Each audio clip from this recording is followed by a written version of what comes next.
Olá, hoje nós vamos para o capítulo 6 do Evangelho segundo Marcos. Evangelho que traz, um capítulo que traz muitas informações profundas e teológicas. Hoje a gente tem aquele momento de Jesus em Nazaré, mais uma vez, em que ninguém, de repente, ele não conseguiu fazer milagre. Tem a missão dos apóstolos, quando Jesus manda de 2 em 2. Tem a morte de João Batista, que é relatada por Marcos aqui com muitos detalhes, mais do que em Mateus. Tem a primeira multiplicação dos pães, e tem um momento bonito de Jesus caminhando sobre o mar, Lembra que a gente disse que Marcos é sempre a fonte para os outros evangelistas escreverem? Então, Mateus escreveu sobre esses temas, Lucas escreveu sobre esses temas, mas Marcos, ele é mais detalhista em algumas coisas, como no caso, explicando mais sobre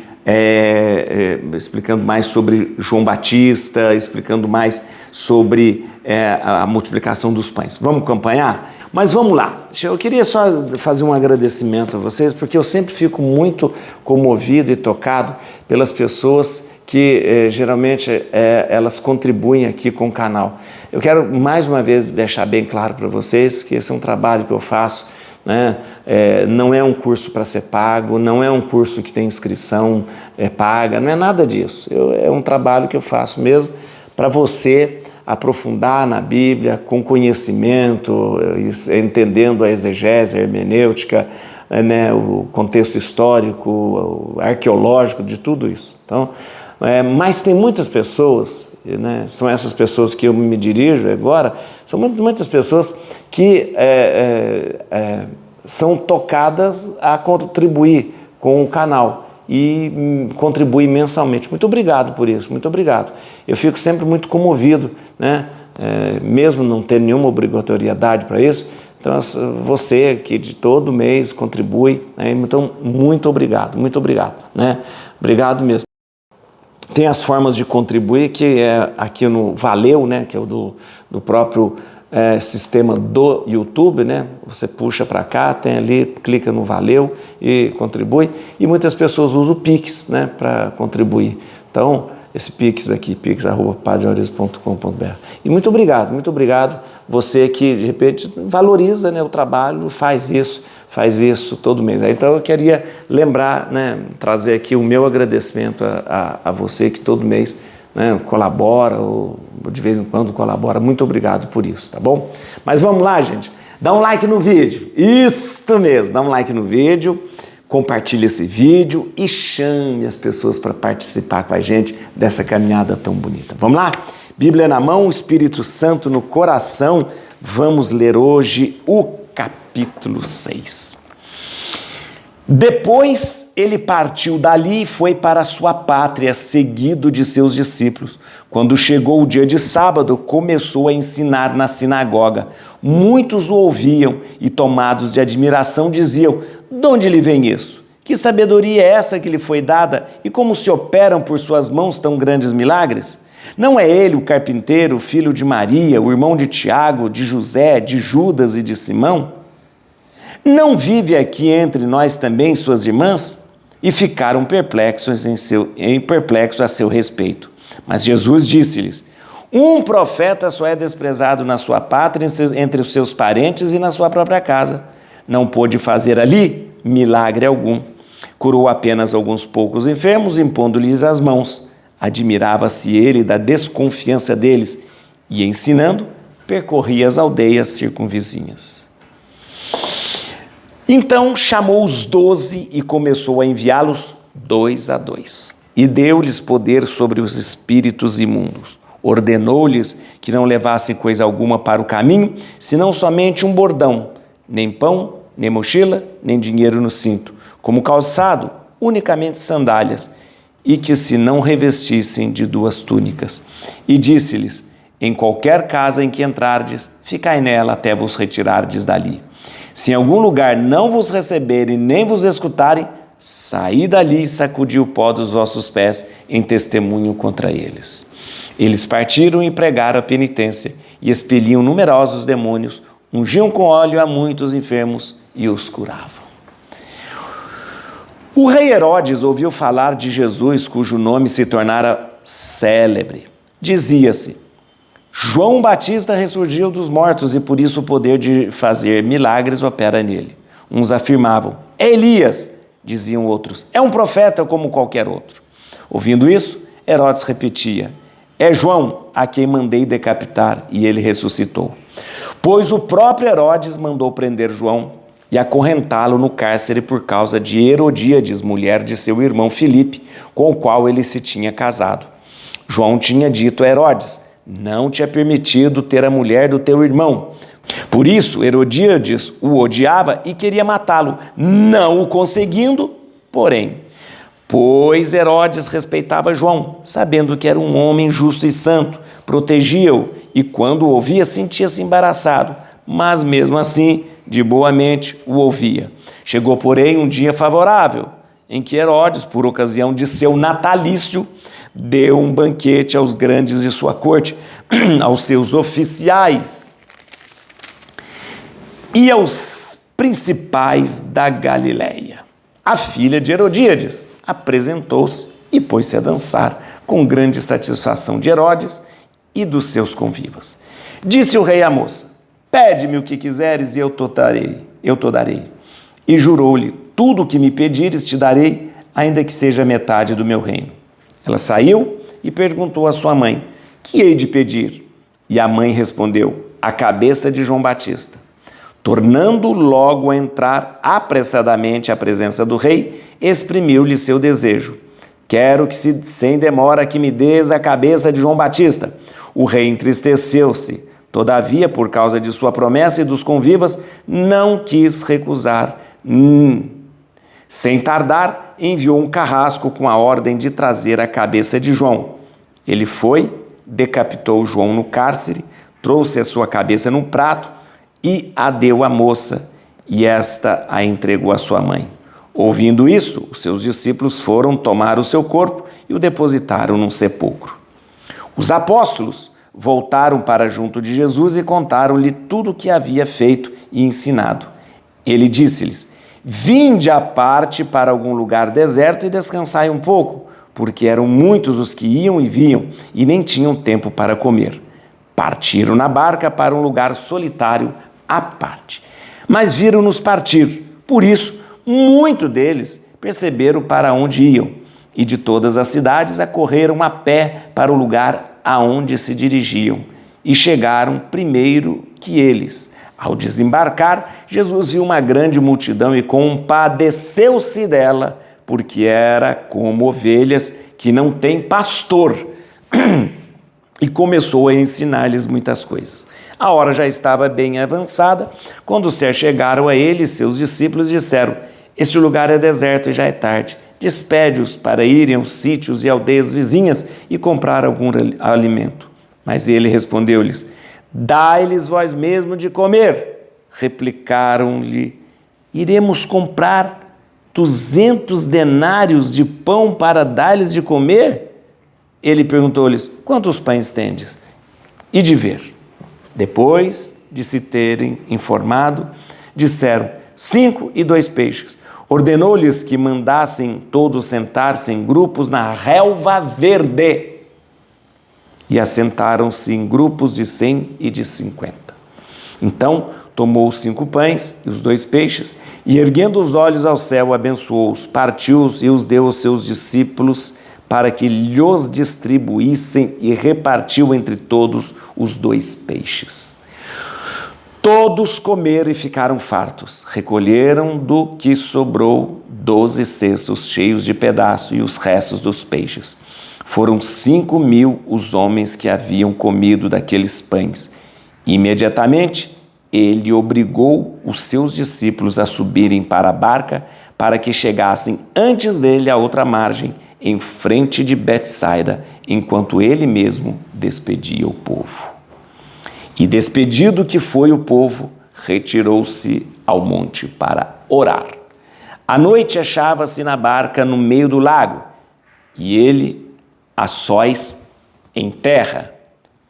Vendo os que se fatigarem em remar, sendo-lhes o vento contrário, foi ter com eles pela quarta vigília da noite, andando por cima do mar, e fez como se fosse passar ao lado deles. À vista de Jesus, caminhando sobre o mar, pensaram que fosse um fantasma e gritaram, pois todos ouviram e se assustaram. Mas ele logo lhes falou, tranquilizai-vos, sou eu, não vos assusteis. E subiu para a barca, junto deles, e o vento cessou. Todos se achavam tomados de um extremo pavor, pois ainda não tinham compreendido o caso dos pães. Seus corações estavam insensíveis. Navegaram para o outro lado e chegaram à região de Genezaré, onde aportaram. Assim que saíram da barca, o povo reconheceu. Percorrendo toda aquela região, começaram a levar em leitos os que padeciam de algum mal para o lugar onde ouviam dizer que ele se encontrava. Onde quer que ele entrasse, fosse nas aldeias ou nos povoados ou nas cidades, punham os enfermos nas ruas e pediam-lhe que os deixasse tocar ao menos na orla de suas vestes. E todos os que tocavam em Jesus ficavam sãos. Gente, vamos lá que nós temos umas coisas muito interessantes para comentar aqui, que é o seguinte, é importante que você saiba, nós temos várias sequências aqui, aliás, nessas sequências dos atos de Jesus, que começa aí Jesus em Nazaré, e depois Jesus que dá a missão de 2 a 2, depois, no meio dessa história, para e entra a narração da execução de João Batista, aí continua, né, na multiplicação dos pães e depois um momento em que Jesus caminha sobre as águas. Todos esses acontecimentos, como eu disse para você, eles têm um paralelo nos outros evangelhos sinóticos, Lucas e Mateus. Como é Marcos fonte de informação tanto para Lucas quanto para Mateus, Marcos é um pouco mais detalhista em alguns aspectos. Por exemplo, na execução de João Batista, ele é bastante detalhista, né? E Marcos faz questão de fazer alguns paralelos, inclusive na multiplicação dos pães aqui, que Mateus não havia colocado. Então você vai acompanhar comigo, você vai ver que como é interessante esse capítulo 6. Vamos lá começar, gente. Primeiro eu queria lembrar você aqui, no momento em que Jesus é apresentado como um carpinteiro. No versículo 3, quando ele chega em Nazaré, o pessoal começa a se admirar, né, e dizer assim, não é ele o carpinteiro, filho de Maria, irmão de Tiago, de José, de Judas e de Simão? Não vive aqui entre nós as suas irmãs? E ficaram perplexos a seu respeito. Quanto à questão de irmãos e irmãs, nós já falamos para vocês que se tratam da parentalha de Jesus, ou seja, os parentes de Jesus. Jesus era filho único, nós sabemos, Maria não teve outros filhos, mesmo porque se tivesse tido outros filhos, esses filhos estariam com Maria na crucifixão, né? Porque é comum que na crucifixão fique os familiares somente, né? Como Maria não tinha nenhum familiar, acabou ficando João e as 3 Marias ali, mas Maria não tinha outros filhos, e esses nomes que são dados aqui são os parentes de Jesus, né? Como a gente sabe, já expliquei você muito. Mas o que importa aqui é o termo carpinteiro. Quando a gente fala de carpinteiro, e mesmo carpinteiro o termo usado para José, né, pai de Jesus, adotivo de Jesus, quando a gente usa a palavra carpinteiro para Jesus, né, Jesus, o carpinteiro de Nazaré, o que isso significa? O carpinteiro não é uma profissão que nós conhecemos hoje. O carpinteiro é aquele que faz móveis, aquele que faz, de repente, o telhado, o carpinteiro é aquele que, de repente, faz o carro de boi. Não, né? O carpinteiro, na época de Jesus, era mais um construtor civil que fazia casas. Quando você designava alguém de carpinteiro, você estava designando uma pessoa que trabalhava na construção civil. José, né, era um homem que trabalhava na construção civil. Por quê? Porque as casas eram feitas basicamente de madeira, e depois revestidas de taipa, e o telhado também precisava ser feito de madeira. Então, o carpinteiro era um construtor de casas, José tinha esse ofício, ensinou para Jesus e com certeza Jesus ajudou muito José a construir muitas e muitas casas, né? É interessante, e aqui eu vou chamar atenção para você, é interessante que Marcos fala de Maria, a mãe de Jesus, de todos os parentes, mas não cita o pai José. Olha aqui. Não é ele o carpinteiro, filho de Maria, ok? Irmão de Tiago, de José, de Judas, Simão, não vive aqui entre nós, suas irmãs, e ficaram perplexos a seu respeito. Não comentou de José. Gente, isso é estranho, porque na cultura judaica, o pai é a figura mais importante. Como você cita a mãe, cita os parentes e não cita o pai. Os teólogos dizem que Marcos tinha uma compreensão muito clara de que o pai de Jesus é Deus. O pai de Jesus é Deus, né? Então, por isso não é citado o nome de José aqui, né? José aqui. Então, os exegetas que aprofundam dizem que Marcos tinha muito claro para si, muito claro, que Jesus era um filho adotivo de José. Então, e ele tinha como pai o próprio Deus. Aliás, é isto que Marcos quer anunciar. Jesus, o Filho de Deus. Olha, desde quando nós começamos a ler Marcos, no primeiro capítulo, ele reafirma a mesma expressão. O Filho de Deus, o Filho de Deus, o Filho de Deus. Então, o fato de Marcos não citar José aqui é para reafirmar que Jesus é Filho de Deus, que o pai de Jesus é Deus. Vamos lá, continua aqui, na impossibilidade de fazer milagres. Ele está em Nazaré, não pôde fazer ali milagre algum, curou apenas alguns poucos enfermos, impondo-lhe as mãos. Muito bem, por que ele não pôde fazer milagre? Porque, ora, pela falta de fé. As pessoas olhavam para Jesus e não acreditavam. E diziam, mas ele eu conheço, ele é carpinteiro, a mãe é Maria. E eles não tinham fé. Por causa da falta de fé, Jesus não realizou nenhum milagre. Lembra que quando Jesus cura a hemorroísta, Jesus diz, tua fé te salvou? Lembra quando ele vai para a casa de Jairo, ele diz para Jairo assim, olha, não se preocupe, não se atemorize, crê somente. Olha o que ele diz para Jairo, não se atemorize, crê somente. Fala para a mulher que tinha um fluxo de sangue, tua fé te salvou. É necessário a fé para que o milagre aconteça, porque senão seria mágica. É necessário um movimento de fé, de entrega, de salto no escuro para que o milagre aconteça. Aquele pessoal ali não acreditou e não tinha fé. O milagre não aconteceria. Isso vale para hoje, para você, viu? Não adianta querer pedir para Deus como se ele fosse um fazedor de mágica, não. A gente pede se jogando na fé e dizendo, eu creio.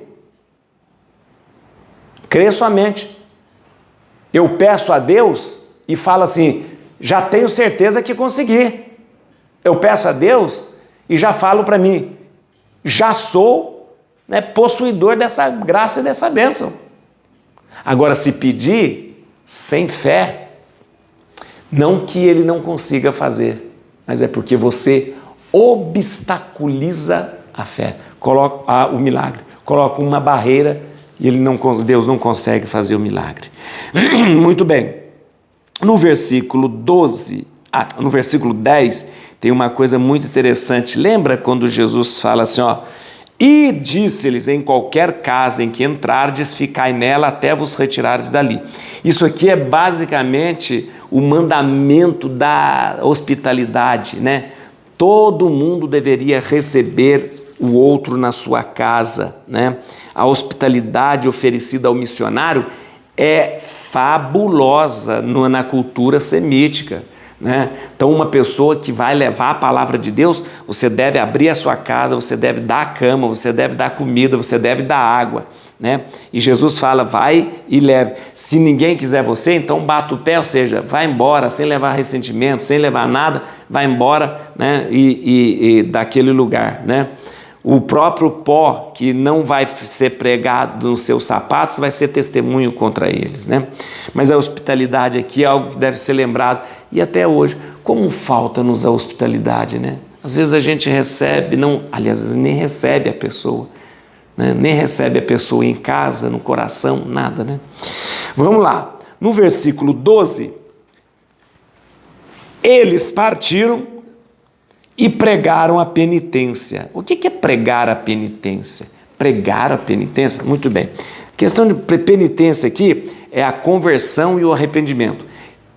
Na verdade, essa expressão penitência significa conversão, arrependimento. Então, eles partiram e pregaram a conversão, pregaram o arrependimento, né? Então, eles foram pregar esta conversão. Muito bem. No versículo 13, né, ainda na missão dos apóstolos aqui, expeliam numerosos demônios, ungiam com óleo a muitos enfermos e os curavam. Ungiam com óleo? Mas peraí, que óleo é esse? A unção aqui não é um remédio medicinal. Você sabe que naquele tempo, como não existia muitos remédios, as pessoas usavam muito óleo, o azeite mesmo, azeite de oliva, como curativo, né? Você vê o samaritano ali, quando ele é achado todo estrupiado, machucado e tal, geralmente eles deitam óleo, né, para curar aquelas feridas. Aqui não é usar o óleo como um remédio medicinal, não, mas aqui o óleo é o gesto do poder milagroso, né, de milagre. Assim como você impõe as mãos, né, você passava o óleo mostrando o poder miraculoso. Então aqui não é o uso do óleo com poder medicinal, mas o uso do óleo com poder miraculoso, tá bom? Muito bem. No versículo 14, aí do nada, olha que interessante, do nada, está falando dos abas, começa a falar de João Batista. Olha aqui. O rei Herodes ouviu falar de Jesus, né? Jesus estava sendo muito falado, hein? Cujo nome se tornara célebre. Dizia-se: João Batista ressurgiu dos mortos e por isso o poder de fazer milagres opera nele. Uns afirmavam: Elias, diziam outros, é um profeta como qualquer outro. Ouvindo isso, Herodes repetia: e João a quem mandei decapitar, e ele ressuscitou. Aí, Marcos começa a contar a história da execução. Então, na verdade, é algo interessante. Quando os relatos dos milagres que Jesus fazia começa a ficar famoso, Herodes se incomoda com isso, né? Herodes se incomoda e começa a falar: será que é João Batista ressuscitou? Outros já falam: não, é Elias. Elias significa aquele que vai anunciar o Messias. E aí, Marcos acha que nesse momento é o momento ideal de contar como o João Batista morreu. Mas presta atenção, que eu queria chamar a atenção de você, é o seguinte: Marcos chama o Herodes de rei. O rei Herodes ouviu falar de Jesus. Herodes não era rei, né, gente? Herodes era um tetrarca. Aqui é o Herodes Antipas, né? Aqui, na verdade, ele não é rei. Marcos chama Herodes de rei, né? O grande imperador é César, né? O grande imperador é César, né? Ele é o grande imperador, né? Lá de Roma, o Kaiser, César de Roma, né? Então, o Herodes é um tetrarca. Já falei para você que aquela região da Palestina era dividida em 4 partes e era uma tetrarquia. Eram 4 governantes, né, que governavam tudo aquilo ali. E eram aparentados, Filipe ficava na Itureia com a Traconides, Herodes Antipas ali naquela região da Judéia, né, da Galileia, Herodes Antipas na Galileia e Judéia, e aí você tem ali os tetrarcas, né? Muito bem, aí, a partir do versículo 17 até de 29, nós temos aqui bem detalhado como que foi a morte de João Batista, né? E aqui nós temos uma coisa interessante, começa aqui, ó, 17, pois o próprio Herodes mandara prender João tal. Sabe o que é interessante? Já falei para você, Flávio Josefo é um grande historiador judeu, historiador, não tem nada a ver com Bíblia. E o relato de Marcos coincide muito com o relato de Flávio Josefo, muito interessante mesmo, né? Muito interessante. Veja só que interessante. Nós temos informações de Flávio Josefo que coincide com as informações de Marcos. João foi preso na fortaleza de Maqueronte. E ele foi preso, segundo Flávio Josefo, por motivos políticos. Quais eram os motivos políticos? João denunciava certos desmandos políticos e também imoralidades políticas. Segundo Flávio Josefo, João Batista foi preso na fortaleza de Maqueronte, né, por motivos políticos. E olha que interessante, agora essas informações são informações históricas. Herodes tinha repudiado a filha do rei dos nabateus. Era para ele se casar com a filha do rei dos nabateus. Estava tudo pronto. O Herodes, tetrarca, ali da Judéia, da Galileia, ia se casar com a filha dos reis dos nabateus. Ele repudiou a filha dos reis dos nabateus para se casar com Herodíades. E essa Herodias, vou te contar uma coisa, era da pá virada, hein? Tá bom?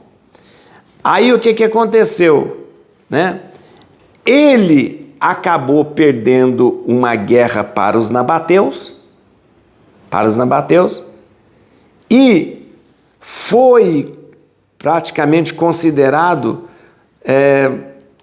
um castigo aí pela morte de João Batista, porque ele tinha matado João Batista. Deixa eu te contar uma coisa.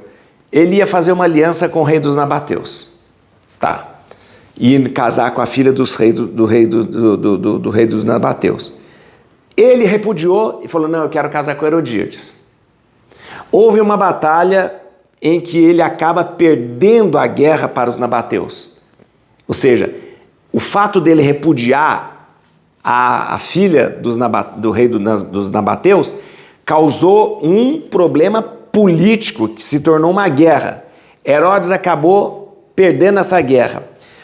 Ele perde essa guerra e ele acaba achando que ele perdeu essa guerra porque ele mandou matar João Batista.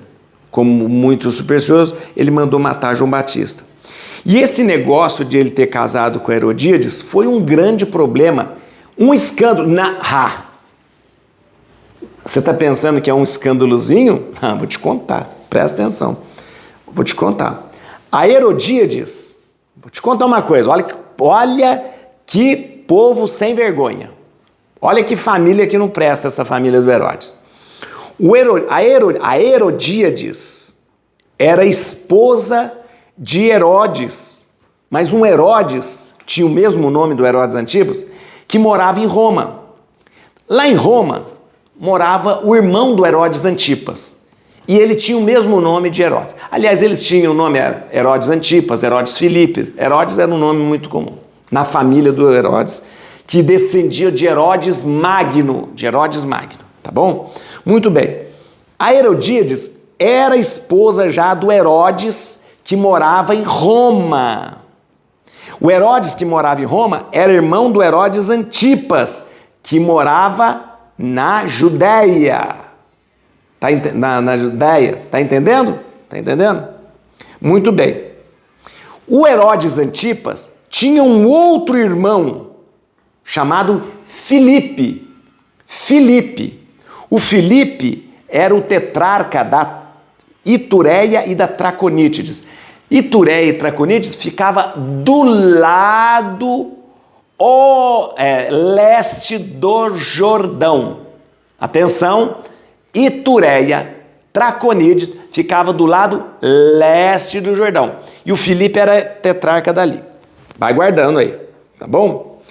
Este Filipe, a ser vergonhice aí, esse Filipe se casou com a Salomé.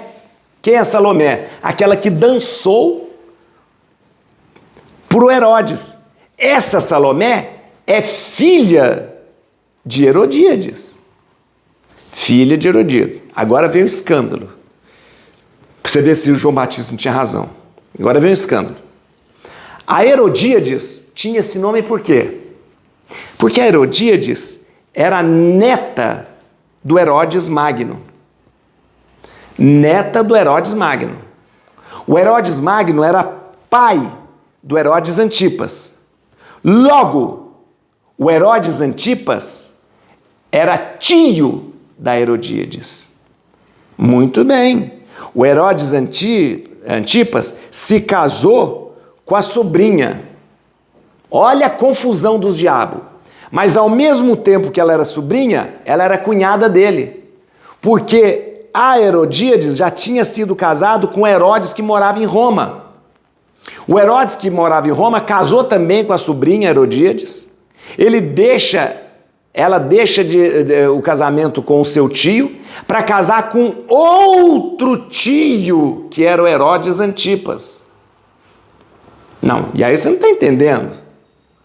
E o Filipe, que é tetrarca da Traconítides e da Itureia, casou com a Salomé, que era filha de Herodíades, e ele acabou casando com a sobrinha neta.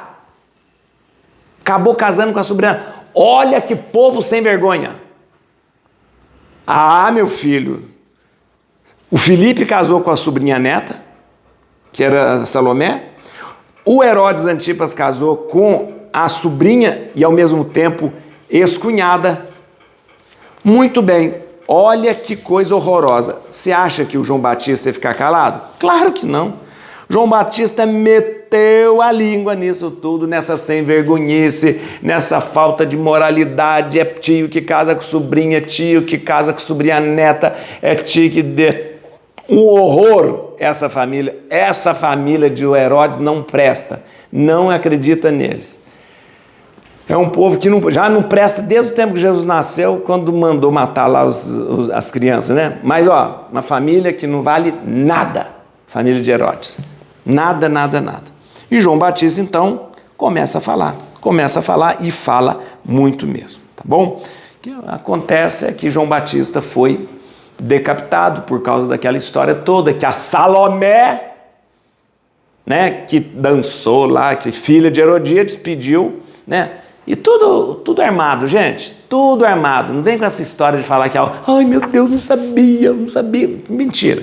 Ai, a filha ficou, eu não sei. Estava combinado com a mãe, Ai, mãe, o que é que eu vou pedir para... O que é isso? Você acredita que a Salomé... não sabia que minha mãe ia pedir isso. Tudo combinado. Tudo combinado. Tudo farinha do mesmo saco. Não acredita nesse povo, não, tá bom? Muito bem. Aí o João Batista acabou sendo decapitado. Quando o João Batista é decapitado, e depois é o seguinte, vamos ser sinceros, João Batista estava preso politicamente. Era um preso político na fortaleza de Maqueronte. O Herodes só queria uma desculpa para mandar matar ele. Dança Salomé, dança Salomé. Eu vou falar que foi a Salomé que pediu. Bem, o Herodes estava louco para matar João Batista, porque João Batista incomodava ele politicamente, né, denunciava um monte de coisa que ele estava fazendo e denunciava ele moralmente, porque essa sem-vergonhice que ele vivia, todo mundo estava sabendo. Então o Herodes estava louco para matar ele. Precisava de uma desculpa. Bota a Salomé para dançar aí que eu vou matar ele. Aqui, Fala que, ai, fiquei triste de matar João Batista. Ficou nada. Eu incomodava ele, era preso político. Ele queria dar um fim nesse preso político. Mas queria uma desculpa. Tá bom. Vamos lá. Muito bem. Continuando aqui, nós temos a primeira multiplicação dos pães, que é uma coisa muito interessante. A primeira multiplicação dos pães, ela começa a partir da compaixão que Jesus tem pelas pessoas que estão ali abandonadas como um rebanho sem pastor. Olha que interessante, versículo 34. Ao desembarcar, Jesus viu uma grande multidão e compadeceu-se dela, porque era como ovelhas que não têm pastor, e começou a ensinar-lhes muitas coisas. Ovelhas que não têm pastor. Compaixão, compadeceu-se. Compaixão, porque eram ovelhas que não têm pastor. Ovelhas que não têm pastor. Jesus vai se apresentar como um pastor destas ovelhas. Muito bem. A compaixão de Jesus é motivada pelo estado de abandono do povo. Ovelhas que não têm pastor. Então, quem deve ser pastor dessas ovelhas? Jesus. Jesus vai ser pastor dessas ovelhas. Essas ovelhas não têm pastor. Então, elas não têm onde tomar água e não têm onde comer. Não é assim que o Salmo 22 fala? Que o pastor leva as ovelhas para comer e para tomar água? Então, elas estavam ali como ovelhas sem pastor. Ninguém estava cuidando delas. Muito bem, no versículo 35 começa a multiplicação dos pães. Do 35 ao 44, você tem aqui a multiplicação dos pães. A hora estava avançada, esse lugar é deserto, despede para ir comprar coisas, respondeu, dai vós mesmos de comer, iremos comprar 200 denários. Como? Quantos pães tem? De ver. Depois de ter informado, disseram 5 pães e 2 peixes. Ordenou que mandasse todos sentar, multiplicou os pães, aquela coisa toda, muito bem. Nós temos aqui uma coisa muito interessante. O relato da multiplicação dos pães, né, ele se repete 6 vezes nos evangelhos. Né? Nós temos algumas multiplicações de pães, mas olha, há 6 relatos de multiplicação dos pães. 2 relatos em Mateus, você já estudou comigo os 2 relatos, a primeira e a segunda multiplicação dos pães. 2 relatos em Marcos, a primeira e a segunda multiplicação. 1 relato em Lucas e 1 relato em João. Olha para você ver uma coisa, 2 em Mateus, 2 em Marcos, 1 em João, 1 em Lucas.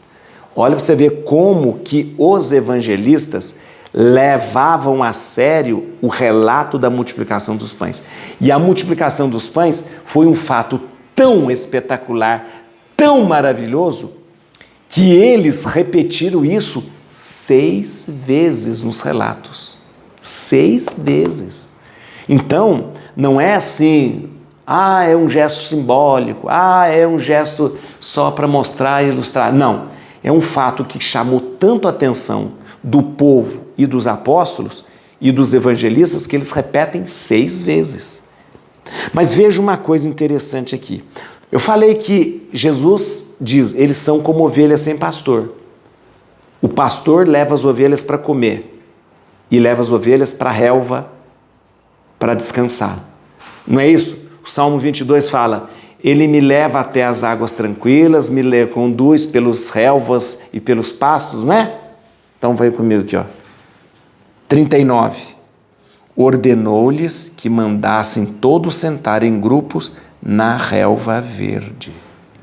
Assim como o pastor leva a ovelha para pastar na relva verde, Jesus, como bom pastor, faz o povo sentar, descansar, dignidade para comer.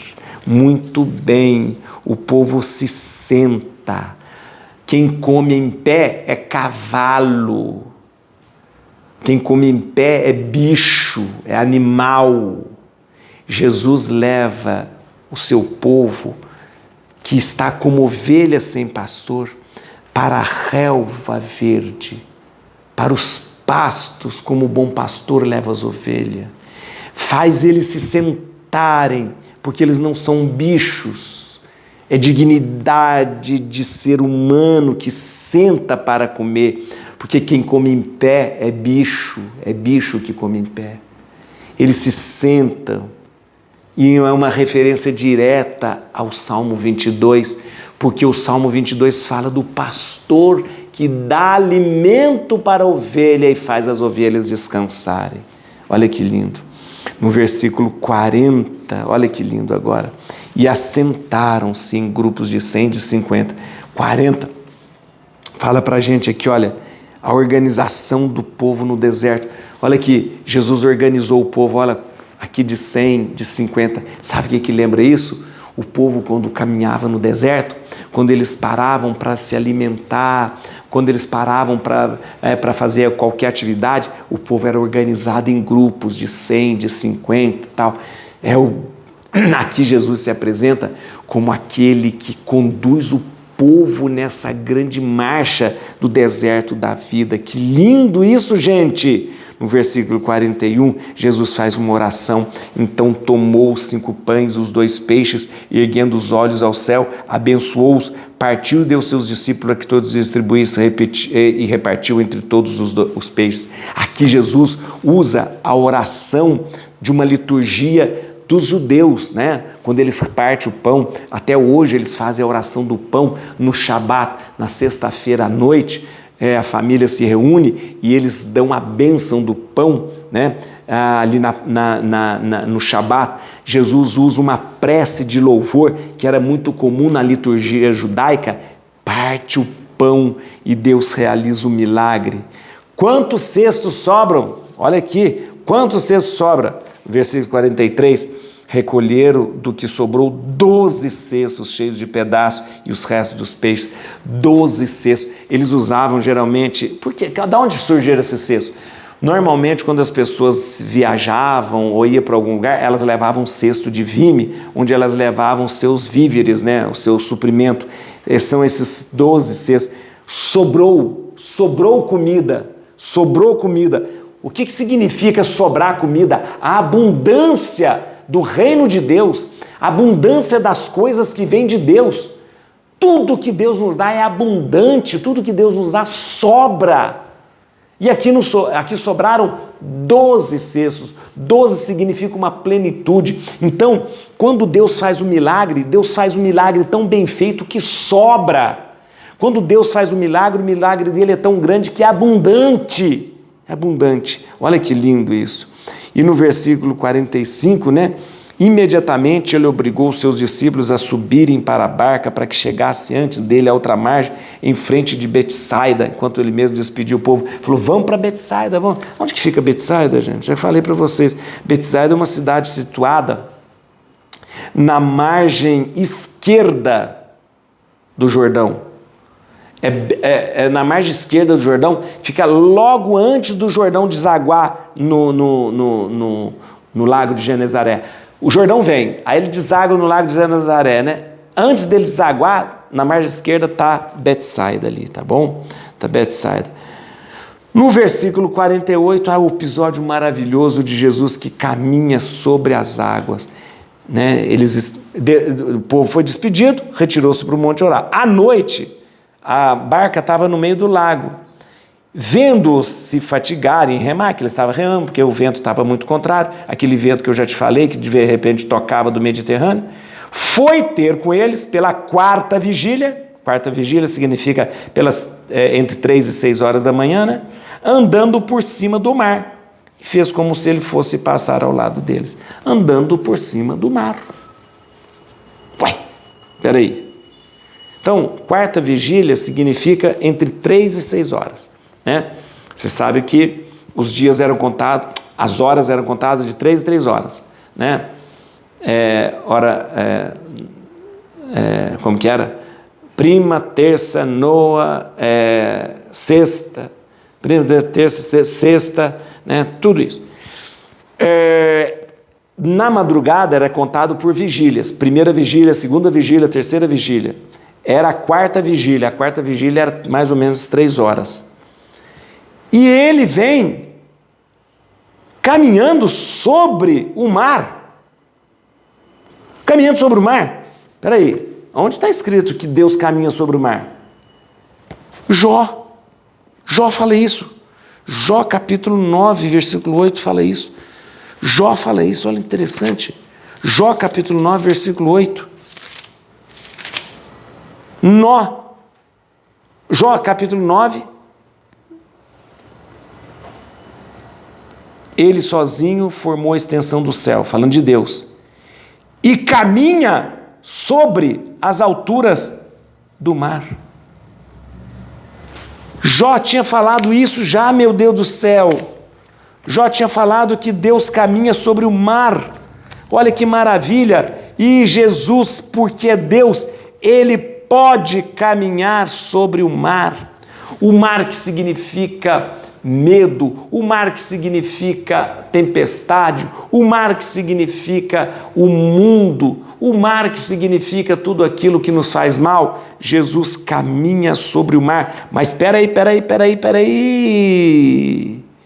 Jesus caminha sobre o mar e vai passar ao lado deles, andando por cima do mar, e fez como se fosse passar ao lado deles.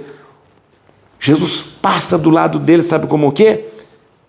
Como a passagem da glória de Deus ali diante de Moisés e Elias. No relato, né, de Moisés e Elias, passa do lado deles a glória de Deus. Então, Jesus caminhando sobre o mar, é Deus que caminha sobre o mar. Quando passa ao lado deles, é a glória de Deus que passa ao lado deles. Em determinado momento, Jesus diz para eles, pois todos o viram e se assustaram, mas ele logo lhes falou, tranquilizai-vos, sou eu. Escuta aqui, sou eu sou eu, eu sou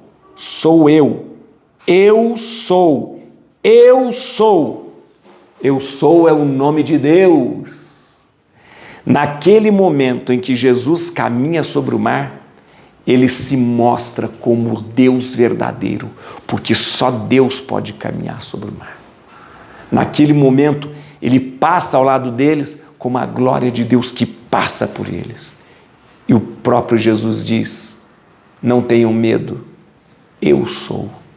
Aqui está Deus. Muito bem, e assim a gente termina. Eu que só queria chamar a atenção no finalzinho aqui, ó, onde quer que ele andasse, fosse, né, os enfermos nas ruas pediam que ele tocasse, que os deixasse tocar, ao menos na orla de suas vestes. É interessante, Marcos, lembrar que Jesus carregava na orla das suas vestes as franjas, aqueles tzitzi, porque Jesus, ele era um judeu fiel. Usava o que tinha que todo judeu usava as franjas, o tzitzi, né?